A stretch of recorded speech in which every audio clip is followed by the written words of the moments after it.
Hey everyone, welcome to Breathe and Unpack. This is our space to slow down, breathe, and talk honestly about the things life throws at us. Here, nothing is off limits.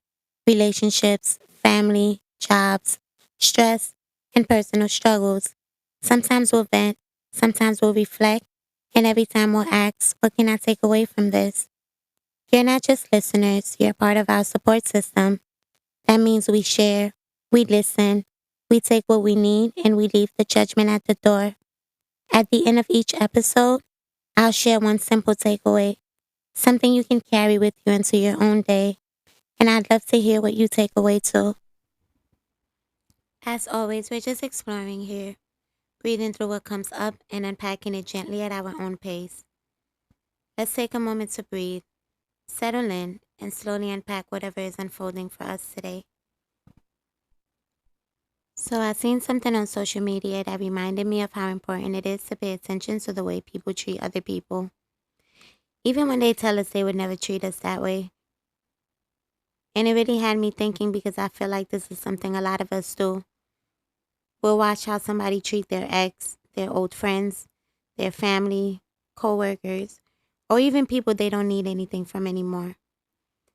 We'll see certain things, we'll notice certain patterns, but then that person tells us, I would never do that to you. And somehow we start believing that our situation is different. And I don't know. Personally, whenever somebody says that to me, a part of me is always wondering, why? Like, what's so special about me? And I'm not saying that in a way where I don't believe I'm special or worthy of being treated well. It's not what I'm saying at all. I'm saying if I'm watching how you move with other people, why should I pretend that information doesn't matter just because you told me I'm different? So today I really want to unpack the question, why do we think we're the exception? And I think part of it is hope. Sometimes we really like somebody, we care about them, we enjoy the connection, we see their good qualities. So when we notice something that doesn't sit right with us, we start trying to separate it from the relationship we have with them. We tell ourselves, well, that was their ex. That was a different friendship. I don't know the whole story. Maybe that person really did something to them. And honestly, all of that could be true. We don't always know everything that happened between two people. But even when we don't know the full story, the way somebody handles a situation can still tell us something. I pay attention to how somebody acts when they're angry. I pay attention to how somebody talk about people they used to love. I pay attention when every ex is supposedly crazy. I pay attention when every former friend was jealous, fake, or secretly against them. Because after a while I start wondering, you were never wrong? You never contributed to anything, huh? You never misunderstood somebody, hurt somebody, or handled a situation badly? Everybody else was the problem? And I'm not saying that every person who has a difficult past is automatically a bad person. Some people really have been treated badly. Some people really have experienced unhealthy relationships and friendships.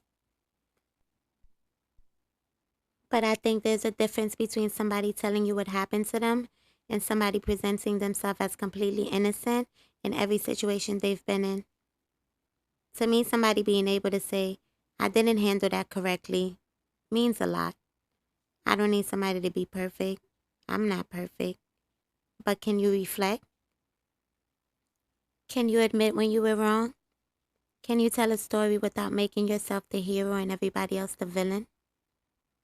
Because when somebody can admit, I was hurt, but I also reacted badly, or I understand why that relationship ended, that shows me they at least thought about their own behavior. But when it's always everybody else, I have questions. Because if you don't see anything wrong with the way you treated somebody else, why would I believe you would suddenly handle things differently with me? You might truly believe that you would never do that to me. But if that behavior doesn't seem wrong to you, What exactly would stop you from repeating it?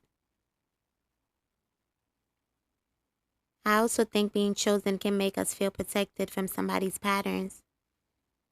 When somebody likes us, wants us around, or treats us differently in the beginning, it can make us feel like the connection is special enough to change everything. We might think, they act that way before, but they never had somebody like me.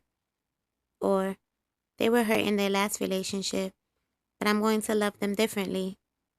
Or, their other friendships ended badly, but I'm a better friend. And I understand that because nobody wants to enter a relationship expecting it to fail. Nobody wants to sit there thinking, eventually this person is going to hurt me the same way they hurt everybody else. But I think there's a difference between being hopeful and completely ignoring what somebody has already shown us. Maybe we want to believe our love will bring out a softer version of them. Maybe we believe our loyalty will make them more loyal. Maybe we believe if we communicate correctly, stay patient enough, or give enough grace, we'll get a different outcome. And sometimes people do grow within healthy relationships. But I also don't think it should become our job to love somebody into becoming a completely different person. And sometimes we haven't experienced the behavior yet because we haven't reached the situation that brings it out. Maybe everything is still good. Maybe we haven't had a serious disagreement. Maybe we haven't told them no. Maybe we haven't set a boundary they don't like. Maybe we haven't disappointed them. Maybe they still feel like they're getting what they want from the relationship. So, of course they're treating us differently right now. We are in a different stage with them. But who are they when things aren't going their way? Who are they when they're hurt? Who are they when they feel rejected? Who are they when they no longer have control of the situation? Who are they when you stop agreeing with everything they say? Because patterns usually become the clearest when somebody is angry, disappointed, rejected, or told no. It's easy to be kind when everything feels good. It's easy to communicate when nobody is challenging you. It's easy to say, I'm different now, before the situation tests whether you're actually different. I also pay attention to how people treat those they don't need anything from. How do they treat people working in stores or restaurants? How do they speak to somebody they don't find attractive? How do they treat the friend who can't do as much for them anymore? How do they speak about somebody after the relationship ends? Because sometimes people are extremely kind when they want access to you, but the moment they no longer need something from you, you see another side. And I think that's why I've always had that thought of what makes me so different. Because I don't want to become so caught up in how somebody treats me right now that I stop paying attention to their character overall. The way you treat me matters. Of course it does. But the way you treat everybody else also gives me information. And this is where words and behavior start separating. People can say all the right things. I've changed. I learned from that. I would never do that to you. You're different. And they may even mean those things when they say them. But somebody meaning something in the moment does not always mean they're able to live it out consistently. Good intentions are important, but good intentions don't automatically change the outcome. Somebody can have good intentions and still continue hurting people in the same way. Somebody can care about you and still lack the emotional tools to treat you properly. Somebody can apologize and still repeat the same behavior. So at what point do the words start losing weight? How many times can somebody say they're changing while the same things keep happening?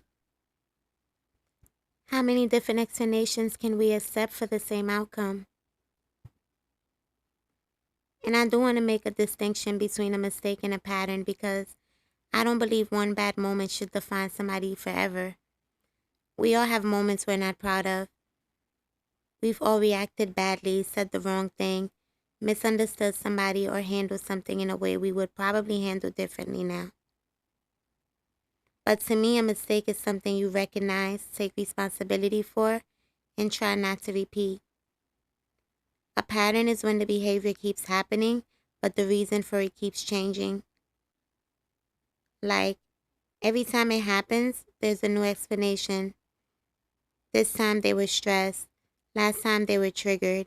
Before that, they misunderstood you. The next time you said something they didn't like, the explanation changes, but somehow you keep ending up in the same place. But I also don't want this episode to become a conversation about judging everybody, never trusting people, or assuming that nobody can change. Because people can change, people can grow. Somebody's past does not have to be their future. So I think the harder part is figuring out how we tell the difference. How do we know somebody has genuinely grown? How do we give people grace without abandoning our own judgment? How do we stay open to people without ignoring what they've shown us?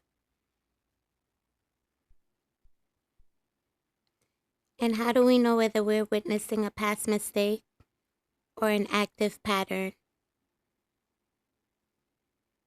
That's what I want to get into next. So, how do we know? How do we know if we're looking at somebody who's genuinely changed, or if we're just looking at the same pattern with a different explanation? I don't think that's always easy. I think that's where people get stuck. We hear somebody say they've changed, and we want to believe them, or we remember what they did before, and we're convinced ourselves that they'll never be any different. And I'm not sure if either extreme is fair. Because here's the thing, I do believe people can change. I really do. I think people can learn. I think people can heal. I think people can become better partners, better friends, better family members, better people. I've seen it. Maybe you've seen it too. But then I started asking myself, what does change actually look like? Because saying you've changed and actually changing aren't always the same thing. Maybe change isn't something somebody tells us. Maybe it's something we experience over time. When I think about the people I've seen genuinely grow, they weren't trying to convince everybody they were different. You could just see it. They took accountability. They became more consistent. They handled uncomfortable conversations differently. They stopped blaming everybody else. They became more self-aware. Sometimes they even admitted things nobody would have known if they had stayed quiet. I think that says a lot about somebody. When a person can look back and say, yeah, I didn't handle that well. I hurt people. I wish I would have done that differently. That takes humility. And I think humility is something we don't talk about enough. Think about it. If every story somebody tells ends with everybody else being the problem, where's room for growth? If you've never done anything wrong, then what exactly changed? Here's something else I thought about too. Maybe real change isn't tested when life is easy. Maybe it's tested when life gets uncomfortable. Anybody can be kind when they're happy. Anybody can communicate when they're getting their way. Anybody can promise forever when nothing has challenged them yet. But who are you when somebody disappoints you? Who are you when somebody tells you no? Who are you when somebody sets a boundary you don't like? Who are you when you don't get the outcome you wanted?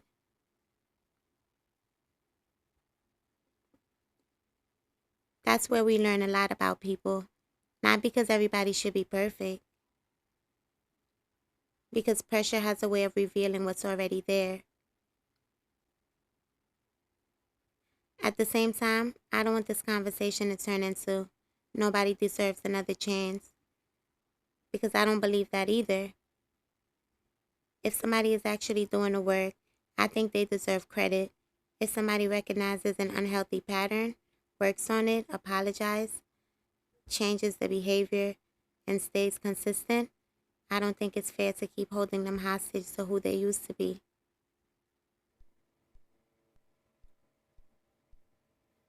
Because think about yourself. I'm pretty sure there's a version of you that you're glad you've outgrown. Maybe you communicated differently, you reacted differently, you weren't as emotionally aware. Would you want somebody judging today's version of you only by the worst version of you? So maybe that's not the goal. Maybe the goal isn't to assume people never change. Maybe the goal is to stop confusing potential with evidence. Maybe trust doesn't have to be rushed. Somebody doesn't have to prove themselves in one day. But maybe we also don't have to ignore what we are seeing because we want the relationship to work. And I think that leads me to another question. Because maybe this isn't only about the other person. Maybe it's also about us. Why do we want to be the exception so badly in the first place? I want to unpack that next. So why do we want to be the exception so badly? I kept asking myself that question and just kept thinking about it over and over again. Because if we notice the pattern, if we see what's happening, why is it still so hard to accept that maybe it could happen to us too? And I don't know if there's just one answer, but I think one reason is hope. Hope is a beautiful thing. It's the reason we keep trying. It's the reason we forgive. It's the reason we believe tomorrow can be different than yesterday. I don't think hope is the problem. I think sometimes we just place our hope in places that haven't earned it yet. And I also think we want to believe our love, our loyalty, our patience, our understanding will somehow create a different outcome. Maybe we think if somebody finally feels understood, maybe they won't respond the way they did before. Or if I communicate better, maybe this relationship won't end the way the last one did. And honestly, I understand why we think that.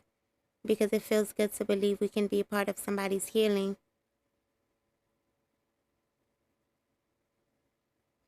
But I also think, is it our responsibility to hear what somebody else refuses to work on? Am I loving them? Or am I loving the version of them I keep hoping they'll become? Because those are two different people. And that question wasn't easy. But I think we've all done it before in some way. Not just in relationships, but in friendships, family, even jobs. Sometimes we become attached to potential. We stay because of what could be. We wait because of what might happen. We excuse things because we believe this version isn't the real version. What if paying attention to patterns isn't about expecting people to disappoint us, protecting our peace while still leaving room for people to surprise us? I don't know about you, but I don't want to become somebody who expects the worst from everyone. I don't want every new friendship, every new relationship, every new connection to begin with a suspicion. I don't think that's healthy either. I still want to believe in people. I still want to believe people can grow. I still want to believe change is possible. Maybe the answer isn't choosing between trust and paying attention. Maybe we can do both. Maybe I can trust you while still observing you. Maybe I can give you grace without ignoring myself. Maybe I can believe your words while also giving your actions time to support them. I think that's where healthy trust actually grows. Over time, they keep showing us in a way that made trust feel safe. And maybe that's the takeaway I've been sitting with. Paying attention to patterns isn't about becoming cynical. It isn't about assuming people can't change. And it definitely isn't about walking around waiting for people to disappoint us. It's about giving ourselves permission to believe what we constantly experience, to celebrate growth when we genuinely see it, to give grace without abandoning ourselves, and to remember that trust doesn't have to be rushed. It can build. So if there's one thing I hope you take away from today's conversation is this. You don't have to choose between having an open heart and having open eyes. You can have both. That's where the healthiest relationships begin. If today's conversation gave you something to think about, don't let it end here. Follow, breathe, and unpack so we can keep unpacking life together, one conversation at a time. And as always, we'll continue unpacking next time. Thank you for listening. If today's episode sparked something for you, consider sharing it with a friend, a family member, or someone who might need this conversation. You never know. It might be exactly what they needed to hear. I'd also love to hear from you. You can email me at breathe, the letter N, unpack@gmail.com, or connect with me on Instagram at breathe, AND, unpack. Whether it's your story, your takeaway, or just a thought you want to get off your chest, this space is for all of us. And just a quick reminder, this podcast isn't therapy or professional advice. I'm learning and growing right alongside you. These are real conversations meant to spark reflection and support, not replace the help of a professional. We are building a support system together, one breath, one story, one moment at a time.